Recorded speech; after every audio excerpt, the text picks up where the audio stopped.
السلام عليكم ورحمة الله وبركاته.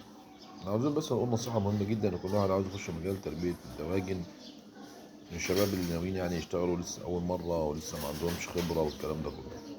يا جماعة ما ينفعش إن أنا أروح أجهز مكان بطاريات، أو لو أنا عندي أوضة عندي مكان كبير أجهزه أصرف لي 150 ألف جنيه وأنا ما عنديش أي خلفية عن التربية خالص. ده تعمل معاك مشاكل كتير جدا وتعمل كوارث ويعني ما يزعلش مني يعني إيه، احتمال النجاح نقول مثلا 10% و90% في فشل هيحصل ليه؟ لان انا ما عنديش اي خلفيه خالص عن التربيه، ولا اعرف ده لونه ايه ولا تحصينات ولا الكلام ده كله.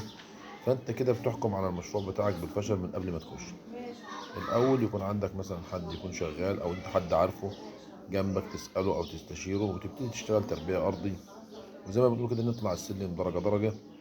مفيش مشكله خالص يعني، انما ان انا اروح بقى يكون عندي مكان ومعايا مثلا الفلوس اصرف لي 100 150 زي ما قلت لك، او اكتر من 200 الف مثلا واجهز مكان، وفي الاخر اخش اول دوره اخسر نفسي تقفل من الموضوع وما اشتغلش.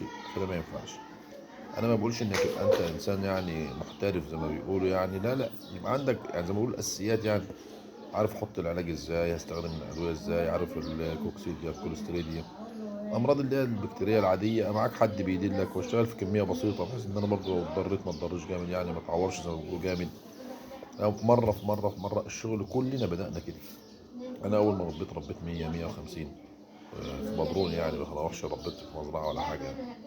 بدانا كلنا واحده واحده كده، بنعلى واحده واحده. خلاص اشتغلت مره اتنين تلاته تمام، يلا بقى اكبر الموضوع شويه. ودايما لما تكبر لازم تكبر بعقل يعني. انا بربي 100 خلاص اربي 150، مش 100 اطلع ل 1000. برضه درجه درجه واحده واحده، لما كل مره بتستفيد خبره وكل ما العدد بيكبر كل ما المشاكل بتكون مختلفه عن الاول. عشان خاطر ما تحكمش على مشروعك بالفشل، وحبينا بس نبلغ الناس كلها عشان ايه؟